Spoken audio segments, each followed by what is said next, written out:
Pop out of Adelaide.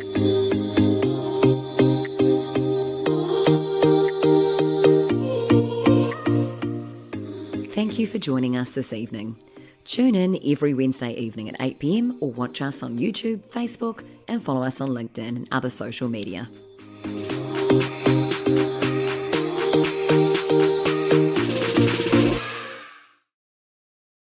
Well, good evening to Community Heart Radio. It's Mark and Kelly here tonight, and poor old Julio's not with us tonight, Cal. We're going to miss the old bloke.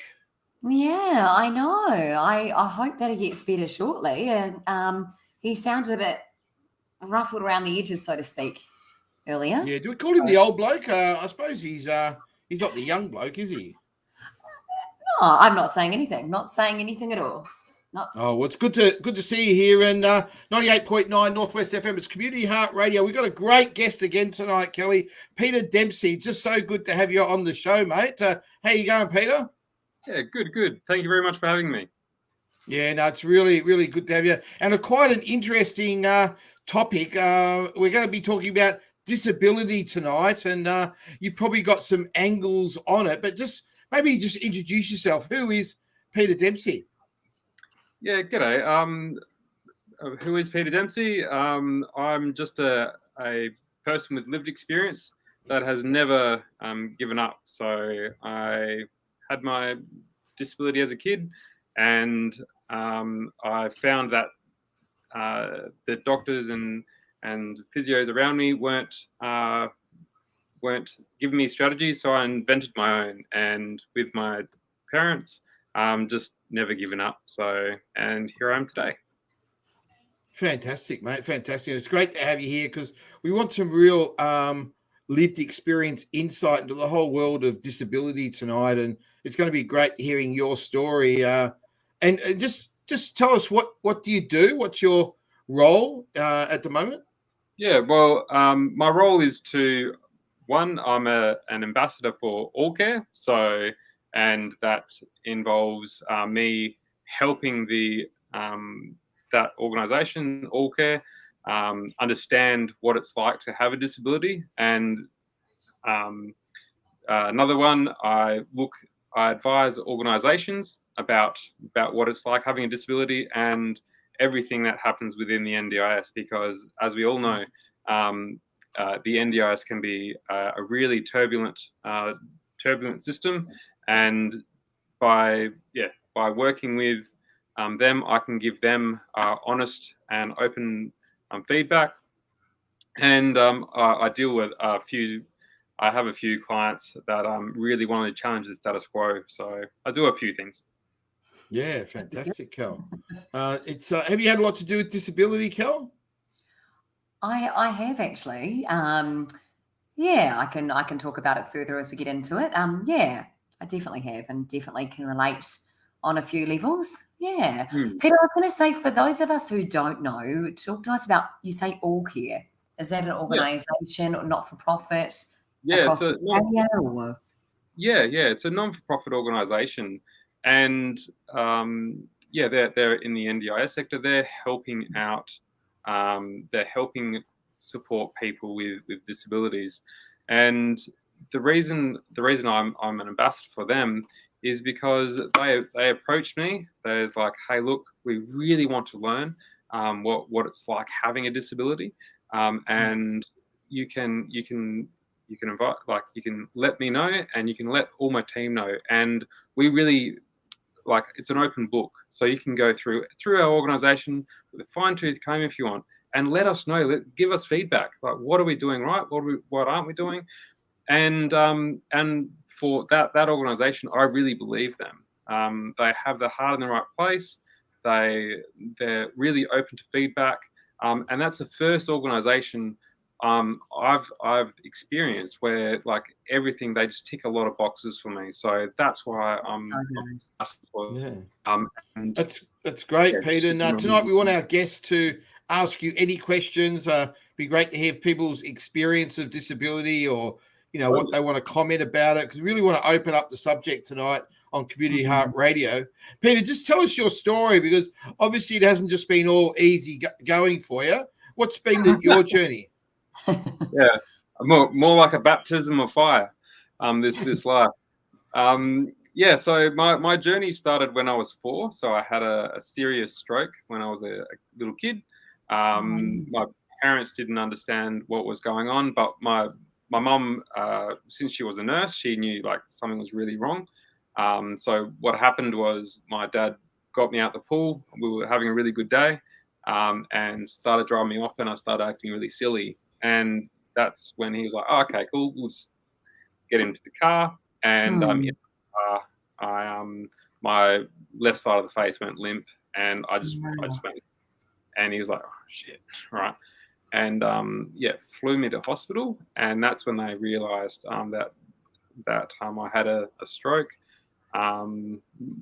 No other kid had a stroke at that time. This was like 32 years ago. And when it was about 42 hours or something, they didn't know if I would live or die. But fortunately, I pulled through that. And they had the doctors and like everyone around me had no idea, right? Because this was completely new to them.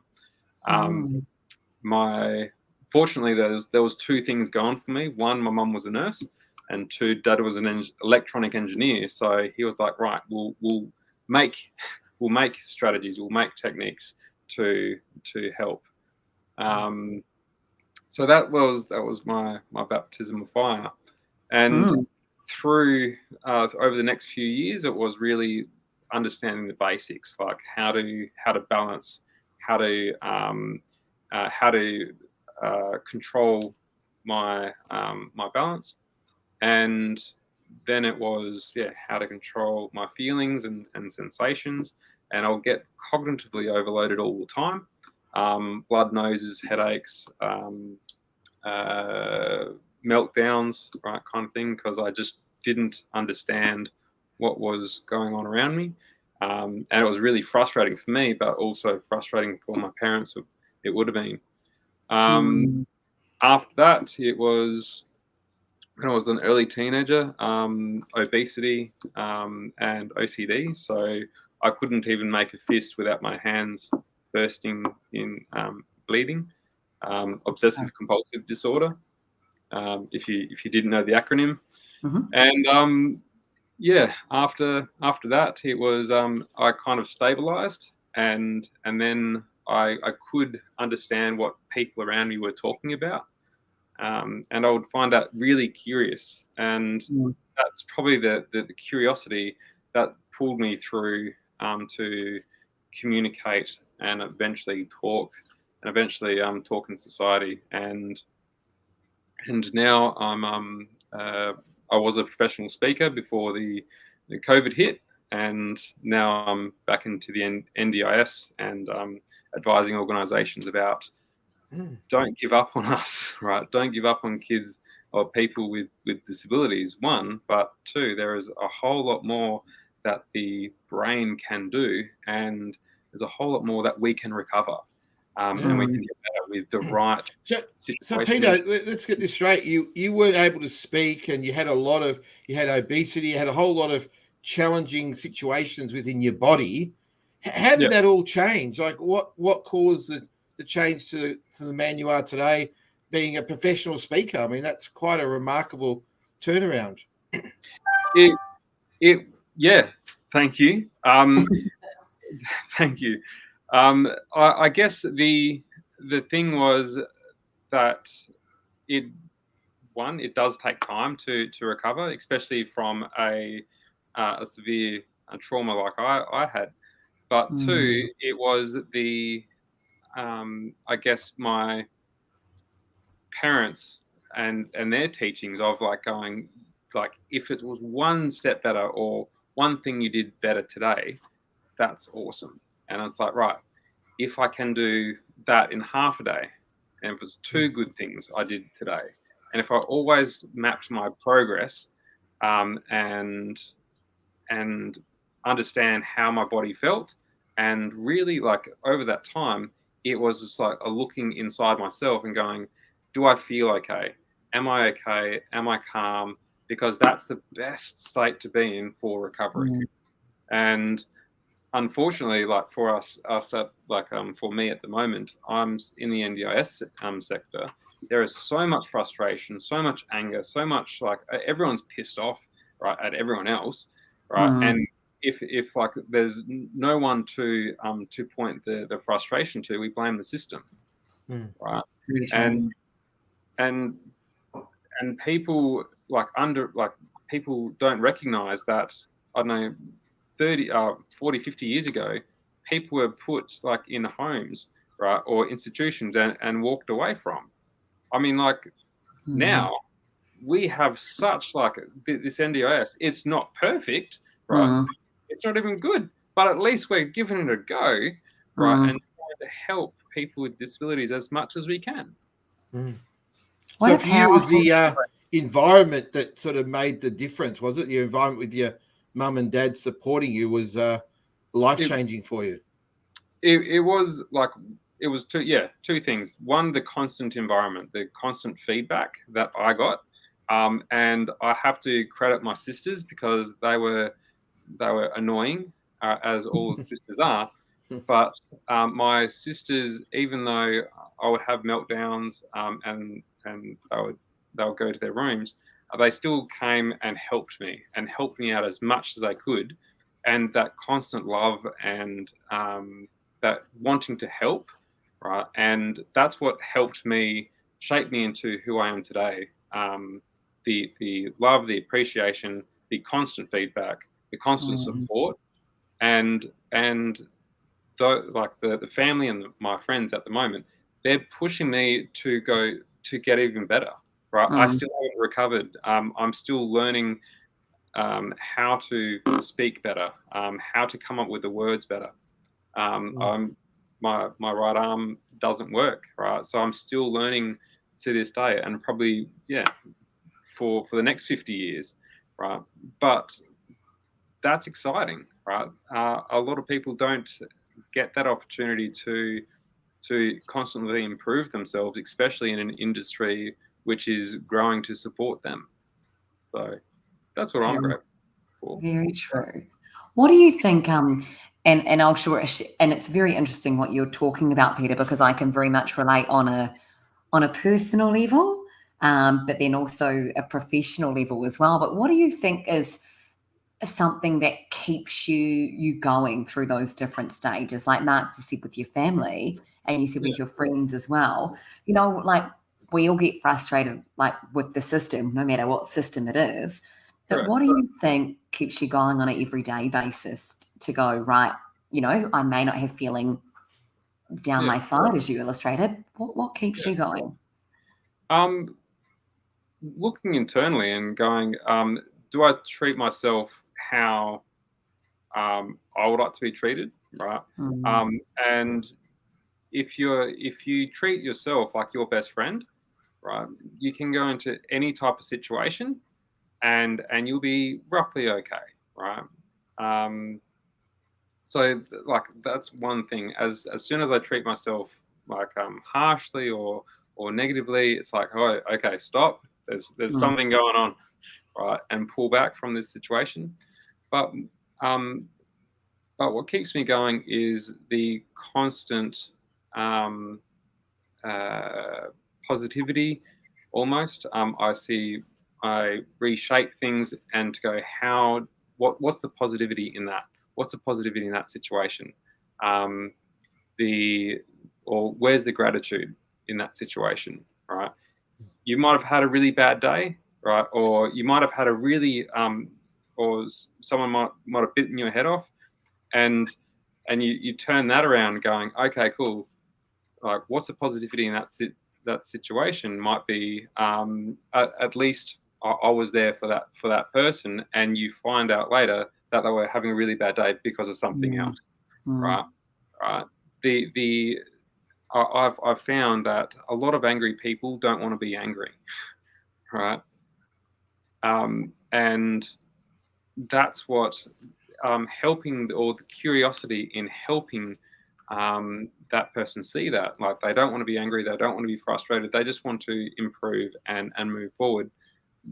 And I've known that And I suppose it was my parents giving a love and support to me that really set the tone of me giving back to the community.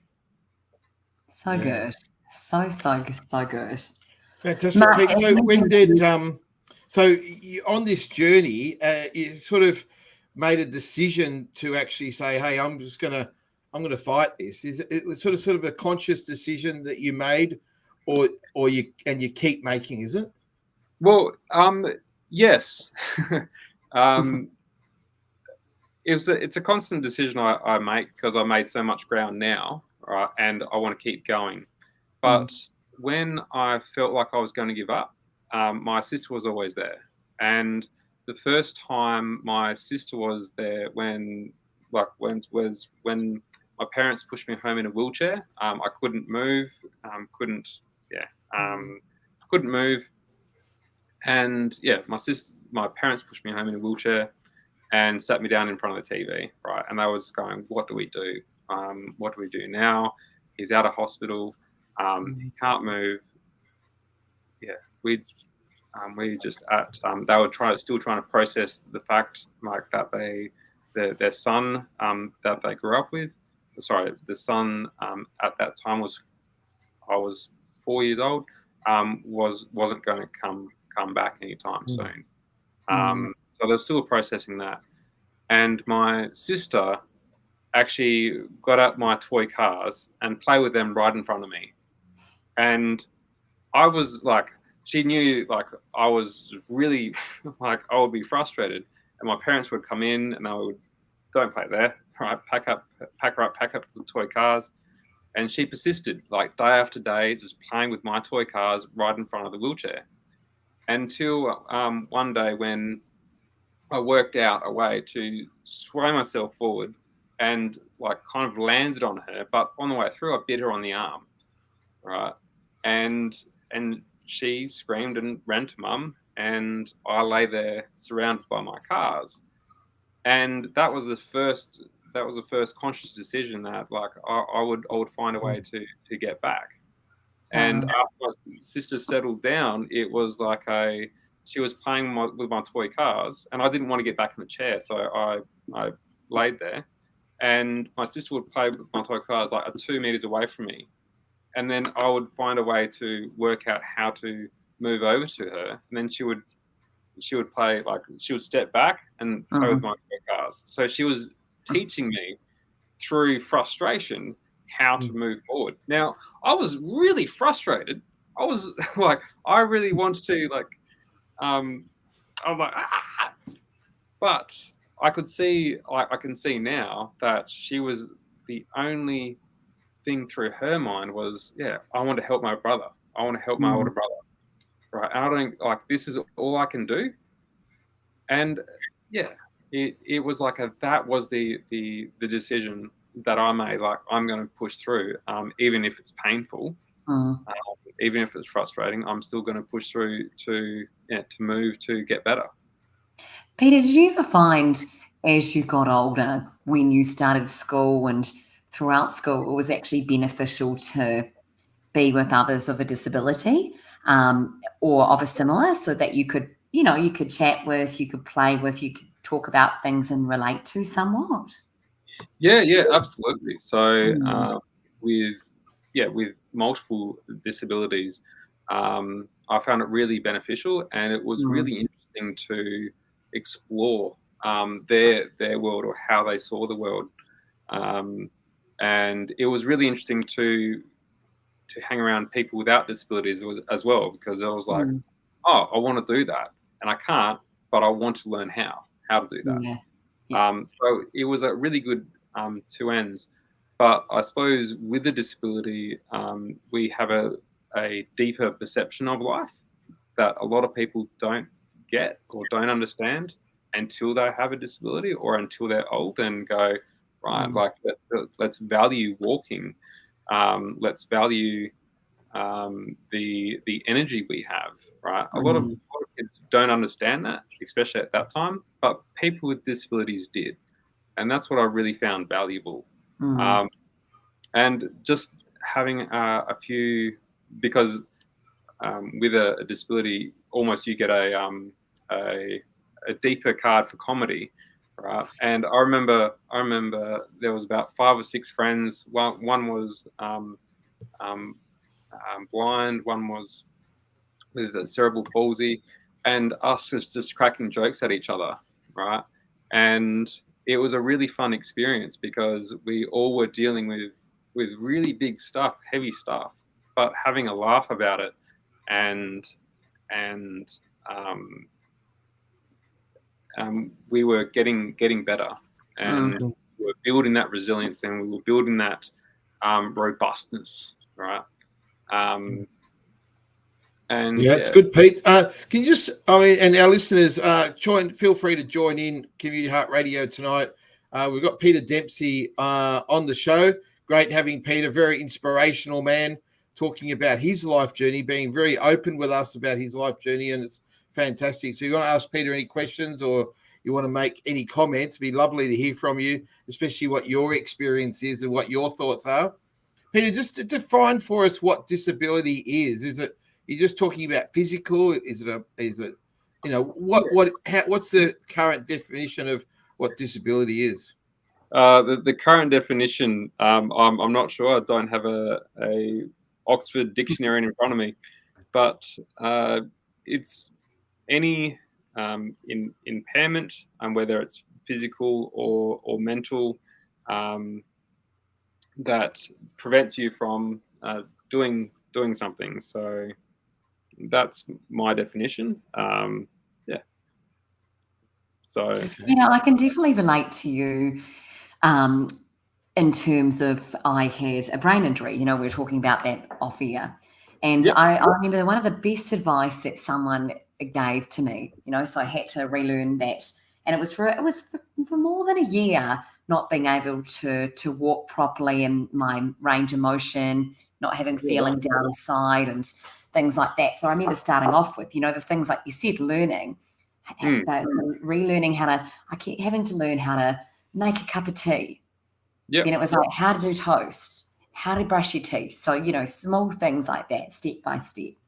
And then I remember a friend said to me, Cal, I remember actually, I've got a neighbour who's a neighbour, and she played high level netball, and she had something similar to you. Would you be keen to meet her? And I said, absolutely, that'd be great. So I remember meeting her, and hers is a different part of the brain, so different, affected different parts of the body. But hers was about walking. So her greatest challenge was walking. Mm-hmm. So she'd gone from playing high-level netball to trying to walk around a rugby field. That was it. Literally one route. And so every single day would meet the bottom of the letterbox, and we'd just start walking, and just encouraging each other. And it was so, so good, because then we could talk with each other about our own experiences. But then I found walking was okay, but that was her challenge, whereas mine was other thing, like that other range of motion. So yeah, it was very powerful, really, really good to have others that you could share that, like you said, that lived experience with. Absolutely. And it's really positive. It's really powerful now, because before 2006, they thought the brain was fixed, right? So there's brain's fixed. You can't get any function out of it. Once you eliminate an area, you can't get it back.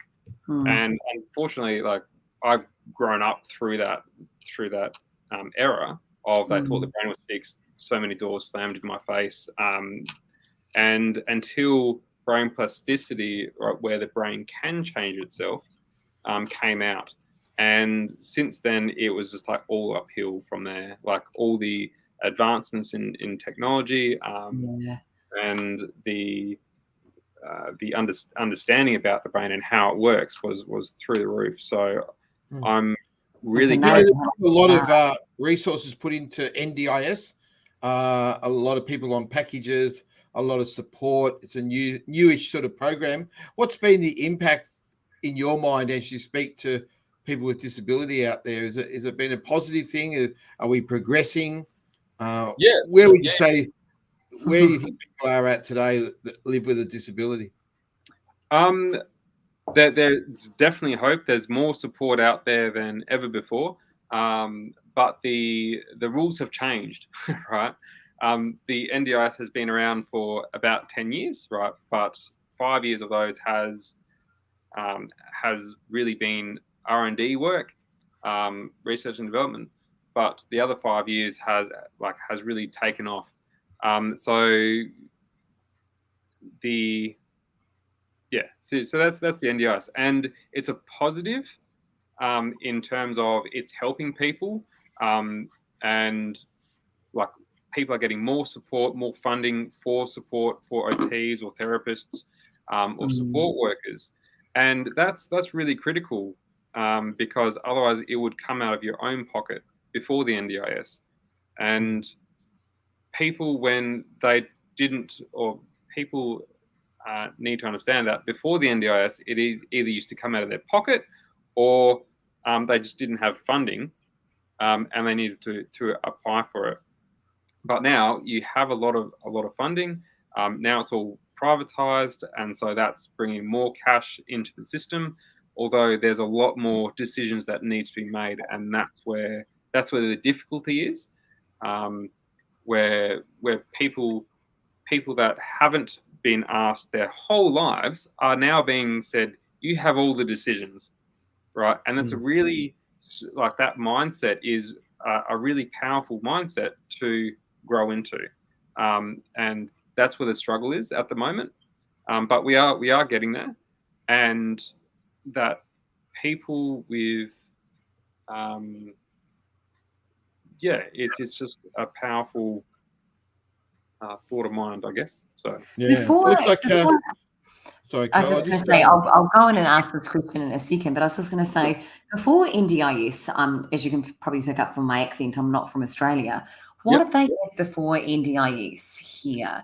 So, okay, it always used to be state funded. So before the NDIS, there used to be about 20 organisations. They were non-for-profits or etc. They used to get the funding. And it was the same in different states. Now, since the NDIS, right, they said, right, those organisations, we're going to suck up your funding, and we're going to produce it on a federal level, and then everyone with disabilities is going to get the decision, right? So it's not only those organisations now; it's the people with disabilities are going to get the funding. They choose. Right. Since they've done that, it's blown from, I don't know, a dozen, 2 dozen organisations to thousands and thousands of organisations. And the budget's increased, of course, Peter, quite significantly, eh? Huge, yeah, huge. Right? Which is another headache for Parliament. What about this question, Kelly, from Julio in backstage? He's asked us a question. Yeah, so Julio, bless his soul, has lost his voice. Great discussion. How is the NDIS keeping up with mental health for people with disability? That's a charged question. That's a really charged question. There is a lot of support out there for psychosocial. Right, it's a line item, psychosocial disability, or psychosocial recovery coach is someone like myself. Going in there and supporting the person. Recovery coach is like a person with lived experience, and they can help with that type of person, person like that. With so that's one thing. With mental health is huge. Everything from schizophrenia to bipolar, depression, anxiety. So working with within the NDI system, you need a lot of support around you, and support is out there. And it's just finding the right people. And with people that are really struggling, there is support, and reach out, like for instance, to people like me. Find me on Facebook or LinkedIn, something like that. I really want to help the people that are struggling, or the people that don't understand how to get through the system, because it is very complex. It's complex from the federal level, the state level, directors. There's a number of my clients that are directors, and they're struggling. Support staff, and the clients with disabilities. So All Care, who you're the ambassador for All Care Community Support, which operates in Victoria and South Australia.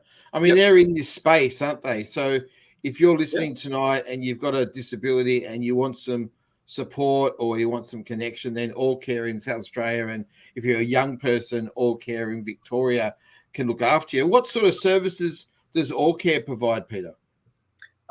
So support work, mentoring, and really support workers are huge, right? Someone with a disability, having a really good role model, a really good support around is vital to life and to get through the situation that you're dealing with. So having really good support workers, that's vital, and All Care specialise in that. Yeah. Kelly, it looks like Julio's woken up backstage and he's asked us another question. Yeah, it does. It does. So what Julio's saying, and I was going to ask you something similar actually, is how important is it to get industry educated in supporting disabled people at work? That's a really good question. It's completely vital, especially for the work and understanding what types of disabilities there are. I mean, I'm 30 years down the track. I'm still learning what disabilities there are. That's a constant thing. But the essence of that is just be very curious, open-minded, learn, or you can ask questions, and really be a really good person, because with a disability, you have to learn really quickly to filter out the people that the distractions, or the people that aren't strong internally, and the people who are, and you gravitate to the people that are strong internally, because having a really good, strong network around you is how we get through the system. And people with disabilities need to learn how to be strong themselves and voice their opinion. And if they can't voice their opinion, they need to look at. I was going to talk about it, Peter. One of the big issues with people with disability, obviously, is they're lonely and isolated and disconnected from the mainstream, aren't they? And that's, I suppose, the beauty of having a support worker. At least you've got someone to connect with you. But I mean, that's a paid someone. You know, we want friends in our lives that we don't have to pay for. How do people with disability try and collect this sort of support? Yeah, well, it's just about having a voice, or being strong within yourself, and that's like by looking into the actual disability or the psychosocial needs. If you're at home, you're isolated, that's the first thing to start. It's like, who can I talk to, right? And I'm thinking everyone can talk to someone, whether it's parents, friends, the neighbor next door. Everyone can talk to someone, and by talking to that person and by asking them, like, hey, look, do you want to go outside, or do you want to go down to the local shops? That's getting bigger in society. That's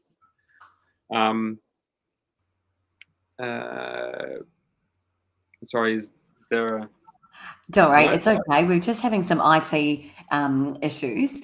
Yes, Sure. so just bear with us for a second. But I think it's Mark will be back shortly, hopefully. I think you're sorry, right. I had a bit of a coughing fit. I don't have COVID, but I've certainly got a bit of a cough, and nothing worse than having a cough on radio, Kel. I know.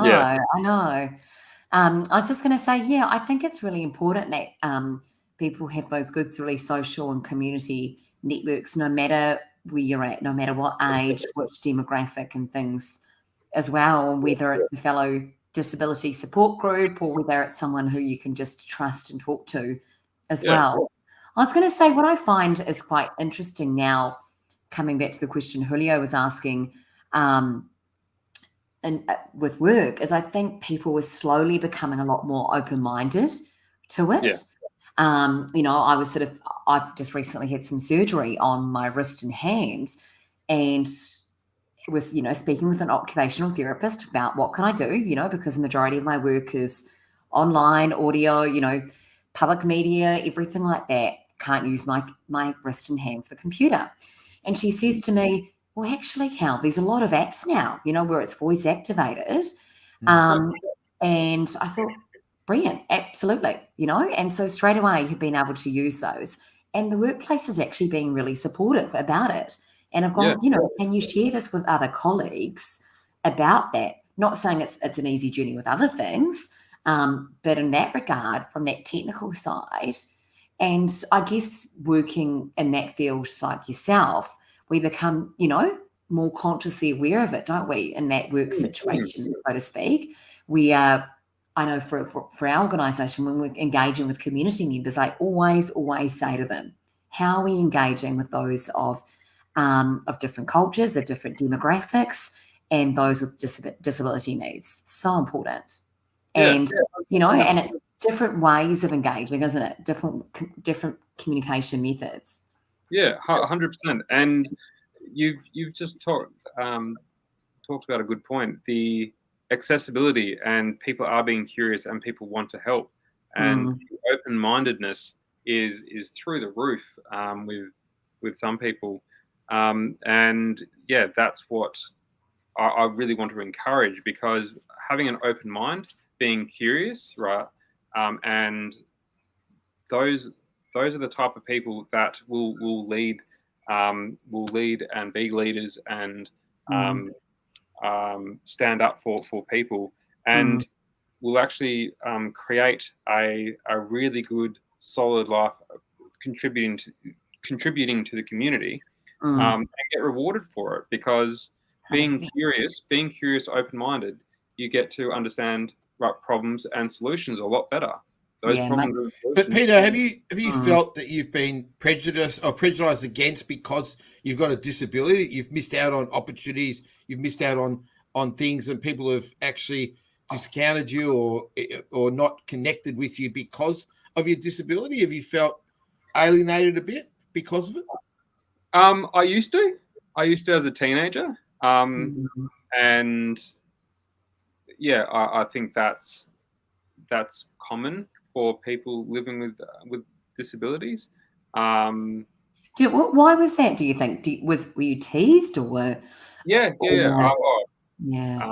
Badly bullied in school, and because I couldn't talk back, couldn't run very far, and uncoordinated, so I used to fall over. So yeah, it was a hard. How'd you cope with that? Was that your family and sisters and yourself sort of supporting you through that period to get over that? It was, it was all of us supporting each other, but more importantly, it was trying to control my own emotions around the situation, because as soon as something happened, I'll get really triggered, really angry, and really frustrated, and I would hold on to that like all day, all night, and into the next day, and that was hurting me more than it was. The incident only was like a few minutes, right? But that used to harbor in me, and a good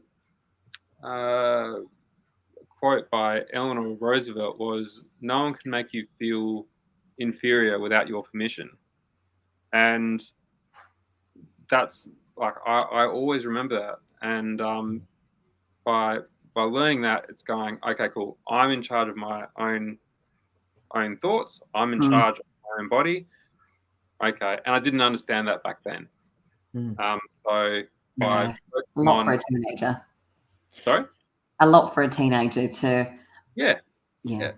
Looks like I've got a question, Cal, from Sarah Brown, which is great. Hi, Peter. What do you believe is the biggest barrier preventing the general public engaging with people with disabilities? Biggest barrier preventing. Biggest barrier. They don't understand how to do it, right? They either they were sheltered as a sheltered, and they feel very uncomfortable, and that's normally to do with themselves. All right, so getting over their own stuff and going, we don't understand how to do this. How do you do it? And then them overthinking it, and then actually talking to someone with disabilities. That's the biggest barrier I've seen.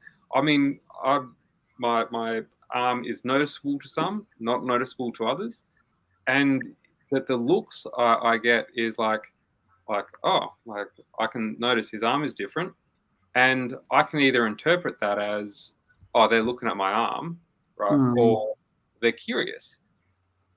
So it's a perception thing from both angles, and just by if you have time, just walking up to the person and saying, "Hey, how are you?" That might break the barrier, right? To go, "Oh, yeah, I'm glad," and then having a conversation about it. But it's primarily it's up to us to, like, it's up to the person with a disability to walk up to people and actually set the tone for how that engagement will pan out. That's where I like to be, because I believe people with disabilities are the backbone to many industries, and as such, we need to be strong. We need to be strong within us, strong spiritually, strong mentally, strong physically, and we need to walk through life as as we want to change our world and the community, and we just have a different level. So I'm looking at it more of I want to change the nation with people with disabilities. I want to bring in other technology from other countries to Australia to better support us, because Australia is can do with a lot of improvement, especially since we have the 24 or 26 billion dollars around people with disabilities. It's like we need to shape up. And it's good stuff, Pete. Well, mate, we're moving on in the show. It's 98.9 Northwest FM. Northwest FM. We've got Peter Dempsey talking disabilities tonight, and we're going to move into Peter's top 5, which is going to be quite interesting. Peter's got lived experience, so he's going to come with his top 5 with that in mind and that as a context. And I'm really looking forward to, Peter, your top 5 tonight. We might start off with tip number 1, and Julio's going to write them down, and we'll get Kelly to summarise them all at the end. But really great to have you here tonight, Pete, and looking forward to it. What's your first one, mate? My first one is that people have more power than they realise, than they probably will ever realise. So by knowing that, they can tap into that power. They can go, right, what power do I have in this situation, and what do I have of value to give to this situation as well? So just by understanding that, you can tap into something deep inside that that will be helpful no matter what situation you're in. Really good point. Yeah, very good. And what's your second one, mate?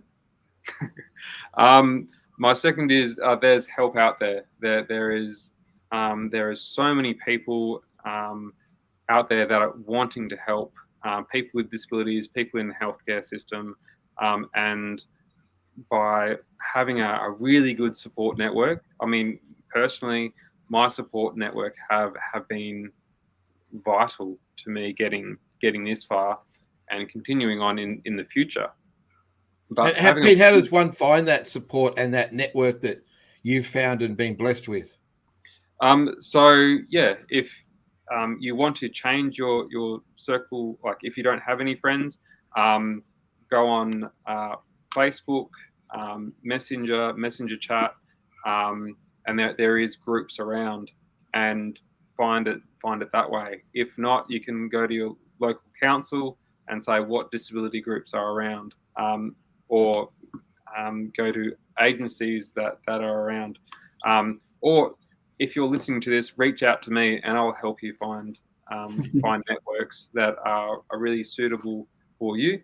And I love more friends, so yeah, connect with me. Oh, that's good. That's good, mate. So, all right. So your Facebook, get on Peter's Facebook. He's accepting more friends, and I don't know you'll get as many friends as Kelly's got. Peter, she's got heaps of friends, but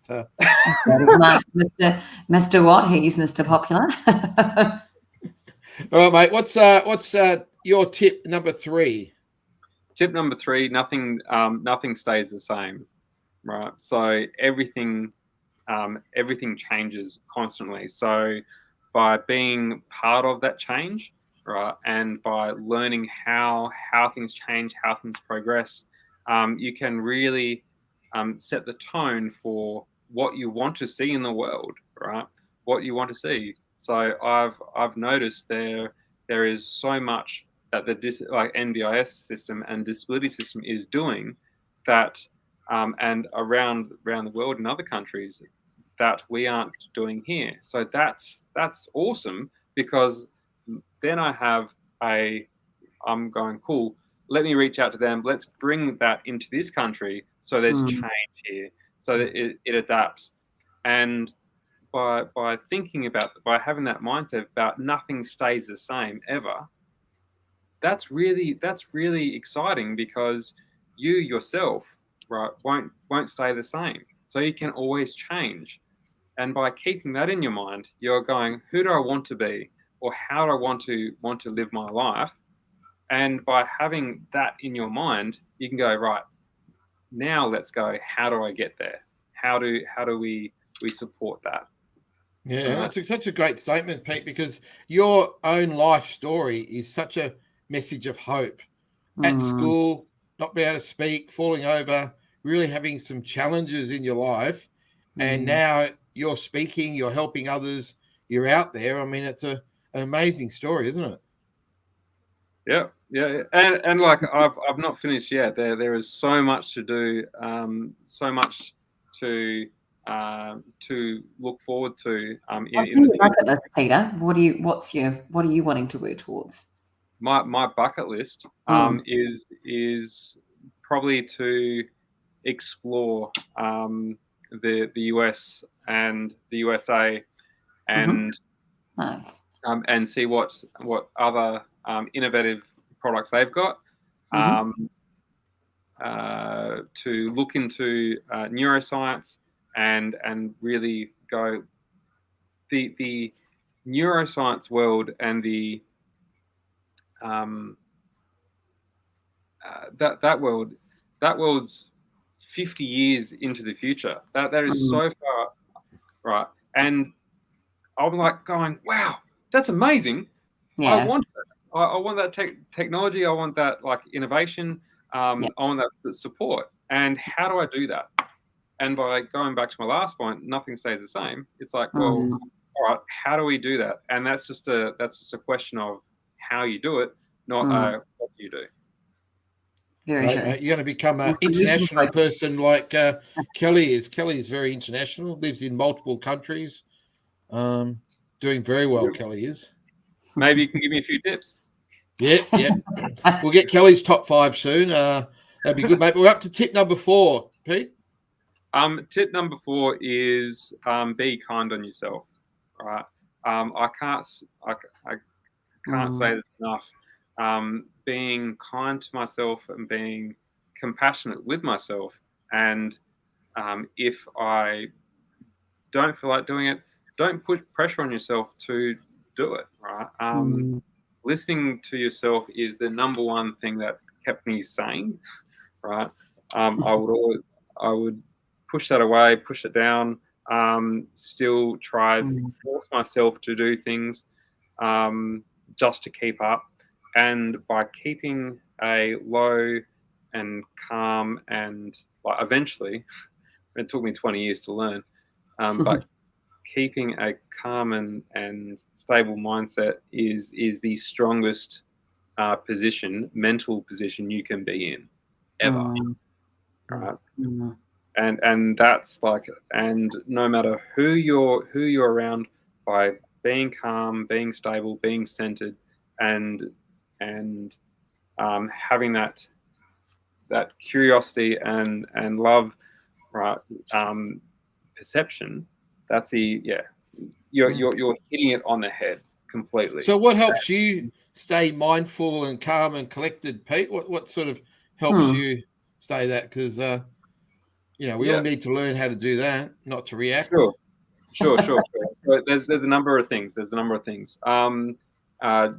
Eating right, sleeping well. Sleeping is the number one thing that I've really that's really my target zone. Eating right, exercising, but meditation as well. Meditation has helped me, even if it's 5 minutes. And there's a number, people don't realize there's like hundreds of different styles of meditation. And by having a really good teacher that understands multiple different styles of meditation, they can find one that will suit you, guaranteed. And with myself, I've taught people with ADD, ADHD, right, to meditate in about 10 minutes, right, just through a different style of meditation. And by doing that, they're like holy hell, right? And it actually helps with their productivity, helps with their work if they meditate, because when they meditate, it's just like there's another word for it. It's called a brain break, right? And by letting your brain rest for a little bit, you wouldn't believe how much help that can be. Okay, that sounds all good, mate. You're going to be trying that, Mark, a brain break or meditation? Brain break. We're going to give ourselves a brain break. It's like highly beneficial, and like I just close my eyes, because 70% of the information you receive is through visually. So just by closing your eyes, you give that little rest. And by not having, when you close your eyes, all those thoughts spinning around in your head, just try and relax that too. Pete, that's a great one, mate. And what's your last tip for us? Your fifth tip.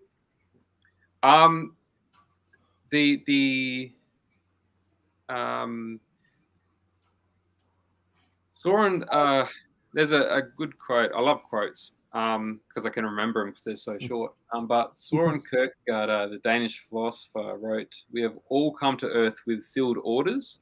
Our challenge is to work out what those orders are, then have the courage to live them." And that's what I guess life's all about. It's just about finding out what those orders are, and then having the courage to live them. I mean, with myself, I'm not sure if you're religious, but if I am, and I mean with God, I mean before my life, I reckon I said to God, like, "Hey, look, I would like to experience everything life has to offer." And He's like, "Are you sure?" I'm like, "Yes, I would like to experience everything. Give me everything, absolutely." And He's like, "Okay, I'll if that's what you wish for, go for it." And that's what I believe I've done. I've experienced a baptism of fire, and it took me a long time to get through it. But through that, I've learned valuable lessons and learnings and teachings, which I share with my clients and with the community about appreciation, about respecting yourself, respecting those around you. And if you do that, everything will be all right, and that will help you build that inner strength and robustness that we all crave, especially now, since there's a lot of other industries which are changing. It's good stuff. I'm wondering whether Kelly's going to be in touch with you, Peter. Kelly, have you found out what your orders are? Like, I was just going to say, wow, still finding out, and I love that analogy, Peter. I always remember, working with clients myself, and when you've gone through that lived experience, you can relate. And one thing I always say to them, and I know Mark can resonate with this as well, is that spiritual health is so important.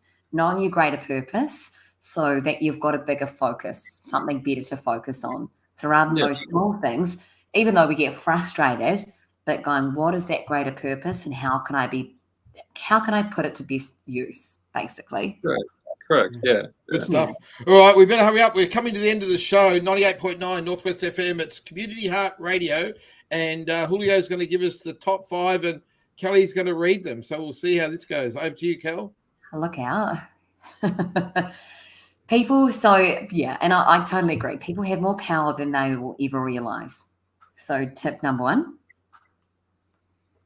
2, there is help out there. And we really want to strongly encourage all of our listeners and viewers here on Community Heart Radio to be aware that there's help no matter where you go, and to reach out if you are needing some help. 3, nothing stays the same. Be part of the change and set the tone or tune for what you want to see in the world. 100% agree with 3. Be kind to yourself. Eat right, sleep well, exercise, and meditate. I was going to ask you, how long do we close our eyes for? If it's 70%, how long? Is 2 minutes enough? Yeah, 2 minutes is fine. But by picking it up to about 5-6 minutes, that's a really good break. Without clutter in your mind. But 2 minutes is fine to start off with. But pick it up to about 5 minutes. Might have to try that. And 5, find out what your orders, your meaning is, and have the courage to live them. Fantastic. Well, Peter, it's been great having you on Community Heart Radio. And what would be your last closing comment to our listeners as we close out the show tonight? It's been a great show. It's been really good to have you. Very inspirational man, Peter. Thank you very much. I couldn't have done it without the community. Yeah. So get people around you and support you on your journey. Yeah. Absolutely. And by doing that, you're going to feel a lot better because you have something like some connections. But 2, if everything stuffs up, at least you can laugh about it. Yeah, you got someone to laugh with. Kel, your final comment before we close off? I would just say is that if anyone is struggling, I always say a problem shared is a problem halved, and to brainstorm to go, right, what's the solution around, whether it be temporary, long-term, whatever it is. So have that friend. Good on you. And Kelly's always here. If you've got a problem, just put it on the chat and Community Heart Radio, and Kelly will help you out there. And we'll get Julio back here next week, hopefully. And Julio, all the best. I hope you get better. And Pete, thanks for joining us tonight on Community Heart Radio. Thanks, Peter. Much appreciated. We'll see everyone next week. We've got an Easter show next week. So we'll hope to see you next week. And thanks for joining us, everybody. Thanks, everyone.